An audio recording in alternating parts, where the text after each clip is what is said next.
It was exactly 3:12 in the morning when the phone rang, cutting through the silence of the room. Emma, still tangled in sleep, reached for it on her nightstand. Her fingers brushed against the cool glass, but then she froze.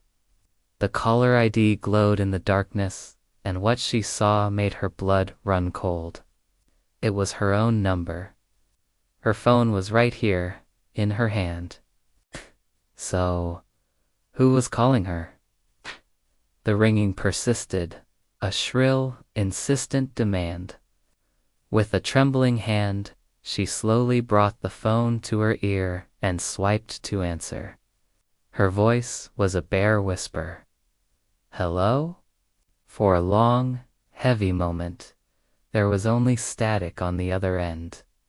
Then, a voice spoke, and the sound of it sent a jolt of ice through her veins. It sounded exactly like her own voice, a perfect, chilling mimicry. Emma, listen carefully. The words were soft, but carried a weight that made her sit bolt upright in bed, her sleepiness gone in an instant. Something terrible will happen tomorrow. She clutched the phone tighter. Who is this? Who are you? The voice replied, even softer this time, a breath against her ear. It's you. I'm calling you from tomorrow. Emma's mind reeled. This had to be a joke, a sick prank. This isn't funny, she said, her voice shaking despite her attempt to sound firm. But the voice on the other end ignored her, pressing on with an unnerving urgency. Tomorrow, at exactly 5:40 p.m., you'll be crossing Pine Street, right in the heart of downtown Chicago. Emma's breath hitched. That was her route home from work. She walked that street every single day.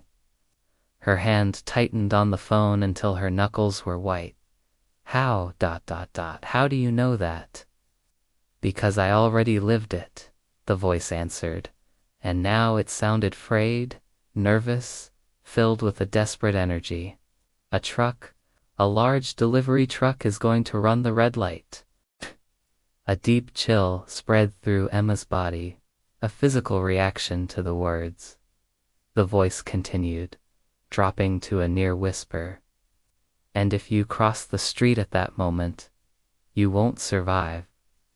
Emma shook her head, trying to clear the fog of disbelief and fear. No, this has to be a prank. Someone is messing with me. Look at your desk, the voice commanded. Emma's eyes darted across the room. Her desk lamp was on, casting a soft, yellow glow on the clutter of her workday. There's a blue notebook there, a small, spiral-bound one. Emma slid out of bed, her feet cold on the hardwood floor. She walked towards her desk as if in a trance. The notebook was real. It was sitting right next to her laptop, a stark blue against the dark wood. She didn't remember buying it, let alone placing it there. Open it, the voice whispered through the phone, as if it was right beside her. Her fingers trembled as she picked it up and flipped open the cover. On the first page, a single sentence was scrawled in what was unmistakably her own handwriting. 3:12 a.m., the call will come. Her heart began to pound against her ribs, a frantic, panicked drumbeat. How did this get here? When did I write this? She stammered into the phone. The voice on the other end answered with a quiet, devastating finality. You wrote it. Right after you got off this call. Emma leaned against the wall for support, the room starting to spin. This doesn't make any sense. It's impossible.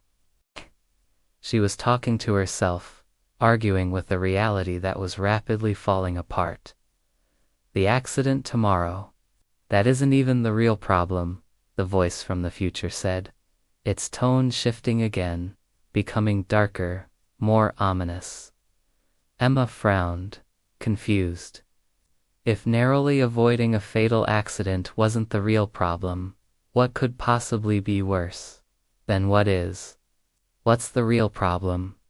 She asked. You will see something, the voice replied. The words hung in the air, heavy with unspoken dread. Emma's throat felt tight. She whispered, What? What do I see? There was a pause, a moment of hesitation from the other side, as if her future self was gathering the courage to speak. Then, it whispered back, the words laced with pure terror. You'll witness a murder. Emma's mind blanked. A murder.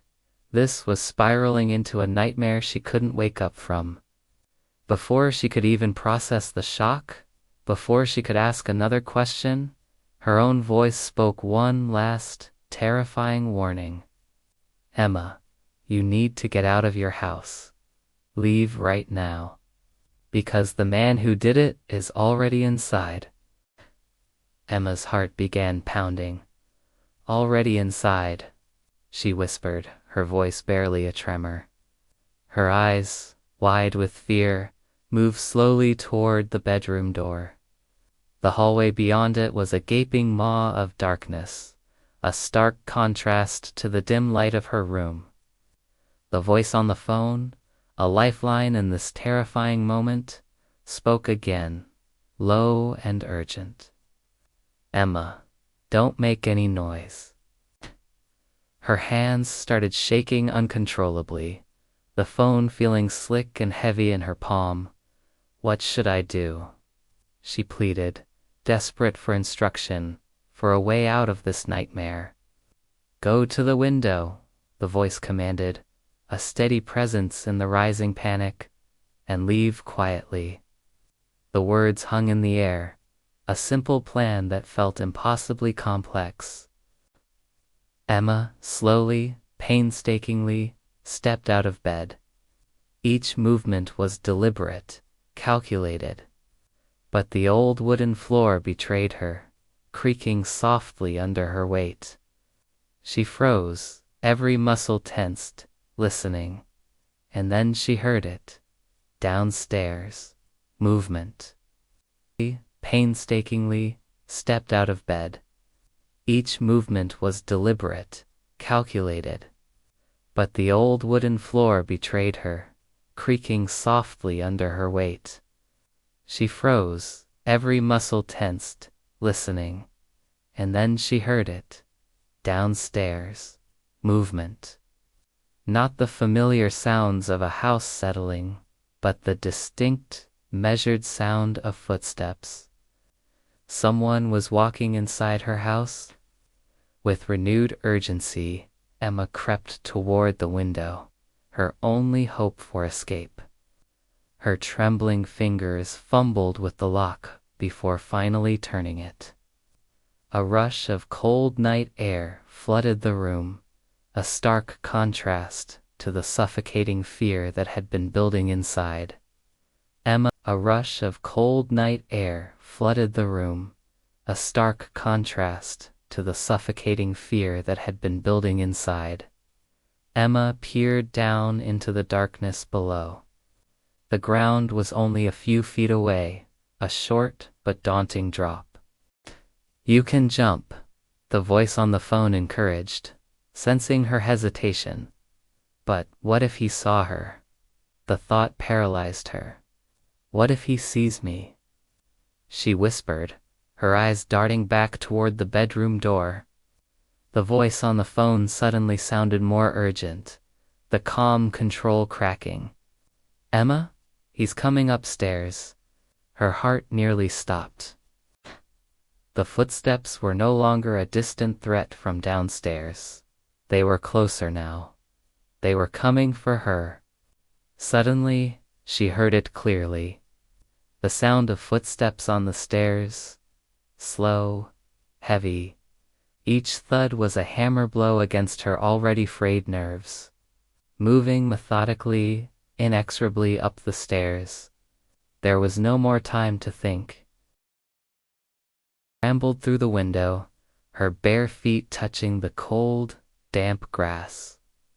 She crouched low beside the wall, trying to make herself as small as possible, her phone still pressed tightly against her ear. "Okay," she whispered, her breath coming in ragged gasps. "I'm outside."